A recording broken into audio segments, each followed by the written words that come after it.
On August 29, 2024, a Ceiba Intercontinental Boeing 737-800, operating Flight C-2205 from Bata, overran the runway while landing at Malabo International Airport in Equatorial Guinea.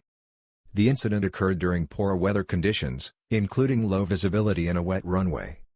After landing on runway 04, the aircraft overran the end of the runway and came to a stop on soft ground, with its nose gear sinking into the ground. Fortunately, all passengers and crew were safely evacuated using emergency slides, and there were no reported injuries. The aircraft sustained some damage, and authorities are currently assessing its condition.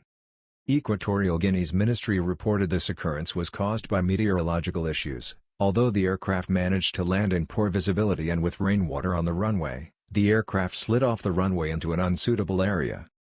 The local weather station reported light rain starting at 1500 hours, winds from west-southwest at 10 miles per hour, 29.83 altimeter, 77 Fahrenheit temperature and dew point, 100% humidity.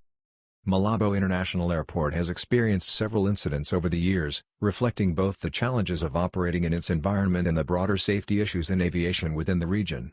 Other notable incidents include: June 2019, Ceiba Intercontinental flight encountered a runway excursion upon landing at Malabo.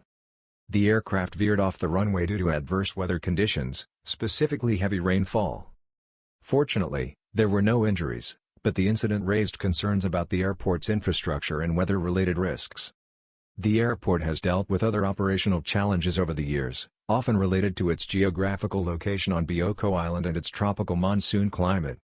These include heavy rains leading to runway excursions and other incidents involving aircraft from local carriers. The airport's single concrete runway, while adequate for handling large aircraft, requires consistent maintenance and operational oversight to ensure safety. Additionally, the tropical climate of the region poses ongoing risks, particularly during the rainy season.